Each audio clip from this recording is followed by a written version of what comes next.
दोस्तों एक बार फिर आपका स्वागत करते हैं हमारे YouTube चैनल स्टडीज लाइफ में। दोस्तों आज हम आपको बताने वाले हैं त्रिकोणमिति का परिचय। त्रिकोणमिति एक ऐसा टॉपिक है जिससे बच्चे अक्सर डरते रहते हैं।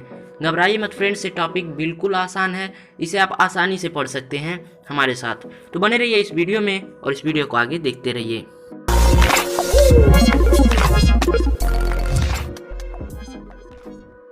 तो दोस्तों सबसे पहले त्रिकोणमिति शब्द के अर्थ को हम समझ लेते हैं। दोस्तों त्रिकोणमिति में त्रि का अर्थ होता है तीन, और कोण का मतलब तो आप जानते हैं, इसके बारे में आप पहले भी पढ़ चुके हैं। और मिति का अर्थ होता है मापन, यानी तीन कोणों का मापन त्रिकोणमिति कहलाता है। अर्थात त्रिकोणमिति गणित की वह शाखा है जिसमें त्रिभुज की भुजाओं एवं कोणों के आपसी संबंधों का अध्ययन किया जाता है। तो चलिए इसे हम विस्तार से समझते हैं।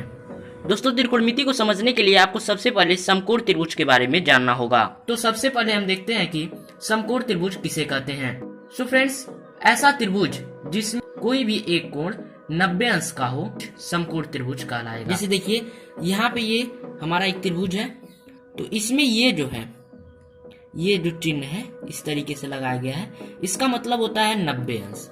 यहाँ पे हम लिख भी देते हैं, ठीक है, इसका मतलब है 90 अंश। तो 90 अंश हमने लिख भी दिया।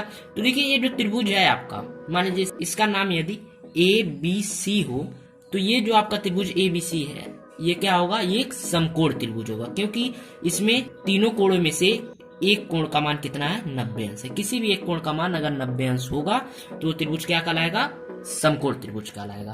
तो यहाँ देखिए ये जो आपका कोण है इसका मान 90 अंश है, इस साइन से भी पता चल रहा है, यानी इस चिन्ह से भी पता चल रहा है, और 90 अंश लिखा भी गया है। तो ये आपका क्या हो गया, ये हो गया आपका समकोण त्रिभुज। अब देखिए समकोण त्रिभुज में 1 2 3 भुजाएं होती हैं, हालांकि सभी त्रिभुजों में 3 भुजाएं होती हैं। तो समकोण त्रिभुज में इन तीनों भुजाओं के अलग अलग नाम होते हैं। अब इन नामों को हमें जानना बेहद आवश्यक है, तो चलिए जानते हैं इन्हें। तो सबसे पहले आपको ध्यान रखना है कि 90 अंश, जो ये 90 अंश का कोण है, इसके सामने की भुजा को क्या कहते हैं, कर्ण कहते हैं। 90 अंश के सामने की भुजा को कर्ण कहते हैं। यहाँ मैं लिख भी देता हूँ, ठीक है। यानी कि आपको सबसे पहले 90 अंश का कोण ढूंढना है। देखिए 90 अंश का कोण यहाँ पे आपको मिल गया, ठीक। इसके सामने देखिए यहाँ 90 अंश है, इसके सामने की भुजा कौन सी हुई, ये वाली हुई, इसे हम क्या कहेंगे, कर्ण कहेंगे, ठीक। 90 अंश के सामने की भुजा क्या कहलाती है, कर्ण कहलाती है। तो इस बात का आपको ध्यान रखना है, ठीक। तो यहाँ पे कोण B है 90 अंश आपका, और कोण B 90 अंश के सामने की भुजा क्या कहलाती है, कर्ण। और कर्ण का नाम क्या हो गया, A से लेके C तक, यानी AC, ये क्या होगा आपका कर्ण हो गया। चलिए आगे समझते हैं। ये तो एक भुजा हो गई, बाकी बची आपकी 2 भुजाएं। इन दोनों भुजाओं के विषय में भी जानकारी प्राप्त करते हैं। तो देखिए जैसे कि यहाँ पे 90 अंश के सामने की भुजा तो कर्ण हो ही गई। अब यहाँ आपको दिखाई देंगे एक कोण 90 अंश है, एक कोण ये होगा कोण A, और एक कोण होगा कोण C। ये 2 कोण और आपके शेष बचे हैं। कोण A और कोण C दोनों अज्ञात हैं। आप दोनों में से किसी को भी थीटा मान सकते हैं, लेकिन अभी के लिए हम कोण C को थीटा मान रहे हैं। तो थीटा एक ग्रीक लेटर है, इसका प्रयोग किसी अज्ञात कोण को दिखाने के लिए किया जाता है। दोस्तों एक बार फिर से दोहरा देता हूँ, यहाँ न तो हमें कोण A का मान पता है और न ही कोण C का, इसलिए हम दोनों में से किसी को भी थीटा मान सकते हैं, लेकिन अभी के लिए हम कोण C को थीटा मान रहे हैं। दोस्तों थीटा के सामने की भुजा को लंब कहते हैं। थीटा के सामने चलते हैं तो हमें मिलेगा भुजा AB। तो ये जो आपकी हुई भुजा AB, इस भुजा को हम क्या कहेंगे, लंब कहेंगे। यानी कि सबसे पहला नियम है 90 अंश यानी समकोण के सामने की भुजा क्या कहलाती है, कर्ण कहलाती है, और थीटा के सामने की भुजा लंब कहलाती है।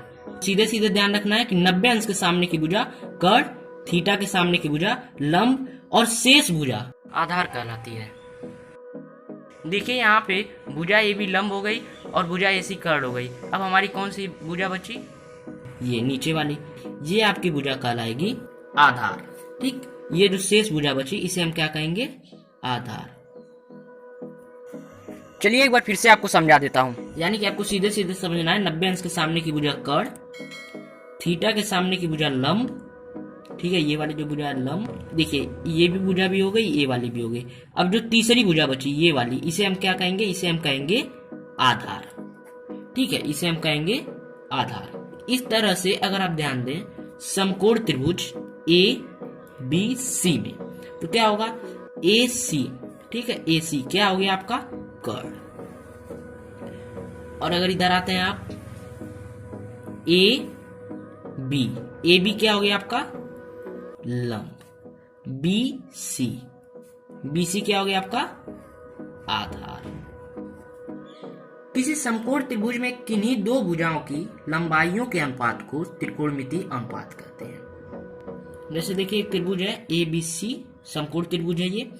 अब इसमें 90 अंश है, 90 अंश के सामने की भुजा कर्ण, इसको हम मानते हैं थीटा, थीटा के सामने की भुजा लंब, और बाकी जो ये कोण बचा इसके सामने की भुजा या फिर शेष भुजा क्या कहलाएगी आपकी आधार।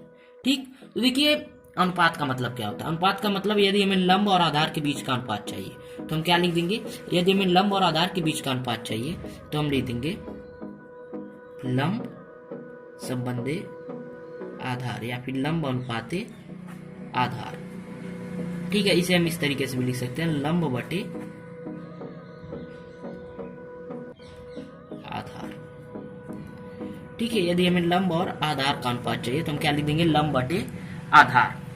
तो जैसे देखिए यहाँ पे जो ये आपका आया लंब बटे आधार, देखिए समकोण त्रिभुज की एक भुजा थी लंब, दूसरी थी आधार। ठीक है, तो इन दोनों का अगर हम अनुपात ज्ञात कर रहे हैं तो इसे हम क्या कहेंगे त्रिकोणमितीय अनुपात। तो एक बार फिर से देखिए त्रिकोणमितीय अनुपात क्या होता है। जैसे देखिए समकोण त्रिभुज की एक भुजा क्या है लंब, दूसरी भुजा क्या है आधार, तीसरी भुजा कर्ण। तो यहाँ हम ऐसा करते हैं एक भुजा लंब और दूसरी भुजा आधार, इन दोनों का अनुपात ज्ञात करते हैं। ठीक है, अनुपात के लिए इनको लिख देंगे लंब बटे आधार। ठीक, लंब और आधार का अनुपात हम ज्ञात करते हैं। यदि हम इन दोनों का अनुपात ज्ञात कर रहे हैं लंब बटे आधार तो हम क्या कर रहे हैं समकोण त्रिभुज की एक भुजा लंब और दूसरी भुजा आधार का अनुपात ज्ञात कर रहे हैं। तो इसमें आप समकोण त्रिभुज की दो भुजाओं का अनुपात ज्ञात कर रहे हैं, इसलिए इसे आप क्या कहेंगे, इसे कहेंगे त्रिकोणमितीय अनुपात। त्रिकोणमितीय अनुपात कितने प्रकार के होते हैं इसे हम देखते हैं। देखिए त्रिकोणमितीय अनुपात 6 प्रकार के होते हैं। ये कौन कौन से होते हैं इन्हें ध्यान से समझते हैं। तो सबसे पहला अनुपात है साइन। तो चलिए इसे देखते हैं। जैसे आपने अभी एक त्रिभुज को देखा था, त्रिभुज ABC, जिसमें 90 अंश यानी कोण B के सामने की भुजा कर्ण, थीटा के सामने की भुजा लंब और शेष भुजा क्या है आधार है। तो ध्यान दीजिए यहाँ पे यदि हम थीटा इसे मान रहे हैं, ठीक है, कोण C को थीटा मान रहे हैं, इसे थीटा लिख रहे हैं। अब यदि हमें कोण C के लिए साइन चाहिए तो हम क्या लिख सकते हैं साइन C, लेकिन क्योंकि हम C को पहले ही थीटा मान चुके हैं तो इसे हम क्या लिख देंगे साइन C की जगह इसे हम क्या लिखेंगे साइन थीटा, इसे हम लिख देंगे sine of theta sine theta. ठीक, साइन थीटा बराबर होता है लंब बटे कर्ण। तो ये हो गया आपका पहला प्रकार, यानी हम लंब और कर्ण के अनुपात को साइन थीटा कहते हैं। त्रिकोणमितीय अनुपात 6 प्रकार के होते हैं, उसमें पहला प्रकार क्या हो गया साइन थीटा। साइन थीटा बराबर लंब बटे कर्ण। चलिए अब दूसरा समझते हैं। तो दूसरा आपका होगा कॉस थीटा। कॉस थीटा बराबर होता है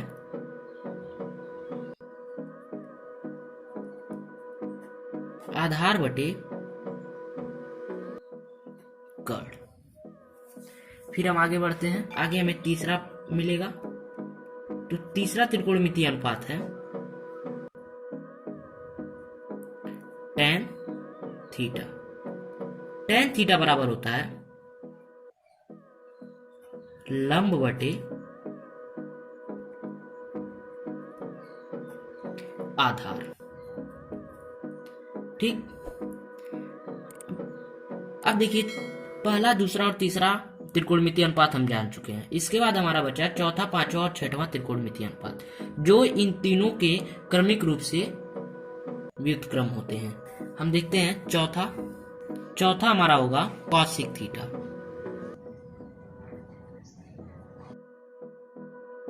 कॉसिक थीटा बराबर होता है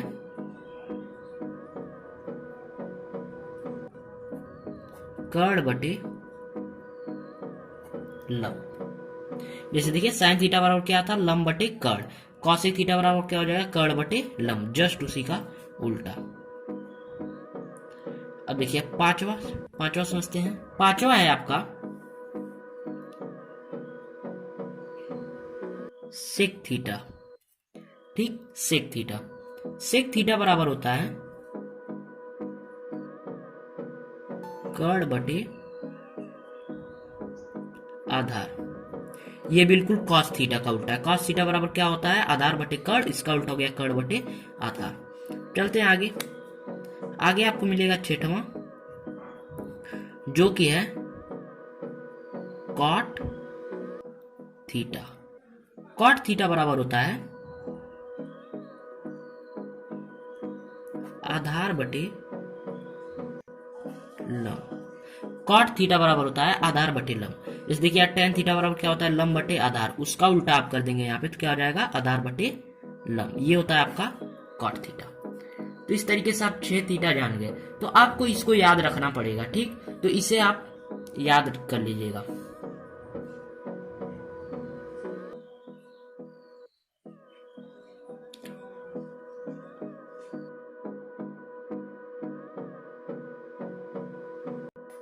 साइन थीटा बराबर लंब बटे कर्ण, कॉस थीटा बराबर आधार बटे कर्ण, टेन थीटा बराबर लंब बटे आधार, कॉसेक थीटा बराबर कर्ण बटे लंब, सेक थीटा बराबर कर्ण बटे आधार, कॉट थीटा बराबर आधार बटे लंब। दोस्तों, इन त्रिकोणमितीय अनुपात के सूत्रों को याद करना बहुत आवश्यक है, क्योंकि इसके आगे आपको बहुत ज्यादा जरूरत पड़ने वाली है, तो इसे जरूर याद कर लीजिएगा। अब चलते हैं आगे। मैं आपको एक ट्रिक बताता हूँ जिससे आप आसानी से इन त्रिकोणमितीय अनुपातों को याद रख पाएंगे। तो ये फार्मूला है लाल बटे का, जहां यल का अर्थ है लंब, ए का अर्थ है आधार तथा के का अर्थ है कर्ण। तो यहाँ पे देखिए सीधे सीधे यदि हमें लाल बटे का फार्मूले से किसी भी सूत्र को निकालना है, जैसे कि यदि हमें निकालना है त्रिकोणमितीय अनुपात के लिए साइन थीटा का मान, साइन थीटा, उसके बाद कॉस थीटा। ठीक, जैसे क्रमबद्ध तरीके से लिखते हैं वैसे इसको लिख लेंगे, साइन कॉस, फिर टेन थीटा। ठीक, ये तीनों त्रिकोणमितीय अनुपात आपके हो गए। अब देखिए यहाँ पे यदि हमें ज्ञात करना है साइन थीटा का मान, तो हम क्या करेंगे, इस सूत्र में जाएंगे और पहला वाला देखिए साइन थीटा पहले आया है, ये जो पहला वाला जोड़ा है इसे देखेंगे तो यहाँ पे आपको मिलेगा यल बटे के। अब चूंकि यल का अर्थ है लंब तथा के का अर्थ है कर्ण, यानी अब यहाँ से आप लिख लेंगे साइन थीटा का मान हो जाएगा साइन थीटा बराबर लंब बटे कर्ण, यल बटे के।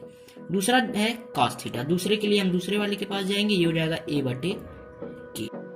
क्योंकि ए का अर्थ है आधार तथा के का अर्थ है कर्ण, यानी आधार बटे कर्ण, तो कॉस थीटा बराबर हो जाएगा आधार बटे कर्ण। अब तीसरा है यल बटे ए, यानी लंब बटे आधार।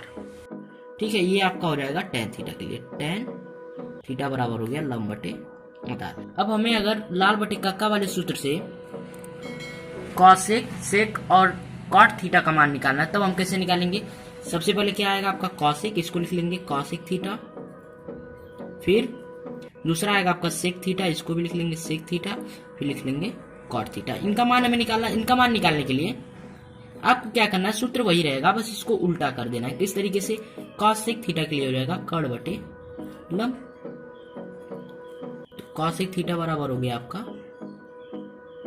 कर्ण बटे लंब। ठीक, और सेक थीटा के लिए भी उल्टा कर देना है दूसरे वाले को, कर्ण बटे आधार, सेक थीटा बराबर हो गया कर्ण बटे आधार। अब तीसरा निकालना है कॉट थीटा, तो तीसरे वाले को उल्टा कर देना है आधार बटे लंब, तो ये हो गया आपका कॉट थीटा बराबर आधार बटे लंब।